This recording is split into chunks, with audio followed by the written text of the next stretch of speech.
Before I answer that, I want to mention something you said that people don't have to go through the hard part because I've done the hard part, and honestly, that's one of the things that I feel like I need to let people know because I've gone through that process. I want to make it easier for others as Yeah. well.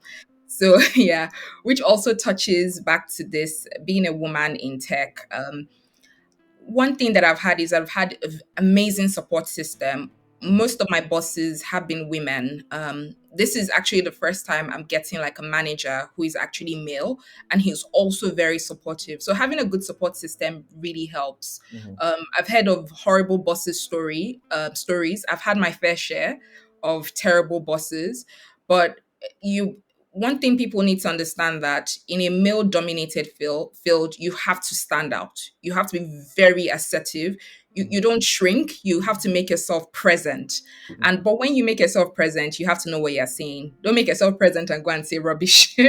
Yeah, so try as much as possible as a woman to arm yourself with a lot of knowledge, which I believe a lot of women are doing. A lot of women are really intelligent.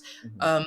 There's so many smart, capable software engineers that are women, and Mhm. then they're killing it. I feel like the industry needs more of that because women are also very organized. Mhm. Very women are very organized, very structured. We love to plan. Mhm. So the challenges I faced, I would say, was having like a boss who wasn't very supportive. Mhm. Not having a supportive boss can make you feel like you want to give up in a particular field. You maybe you're not interested. Mhm. Another issue challenge that I faced was in the university because I studied computer science. We Mhm. had a lot of strikes in school. So because of that, like you're trying to study a particular course, you're getting a lot of strikes, so it affects you. It affects your psyche Yeah. as well. So that was an issue I faced.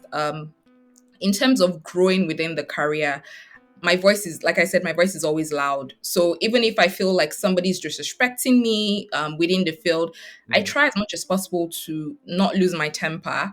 Mhm. Even though I'm going to be very honest, early on in my career, I was a blabbermouth. I was always talking, always losing my temper, always like if a guy is talking, I would try to shout like 10 times.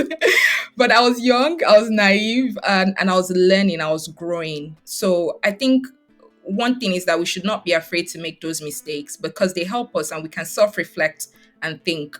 So I would say the challenge I faced was disrespect. Basically, I felt I got a lot of disrespect.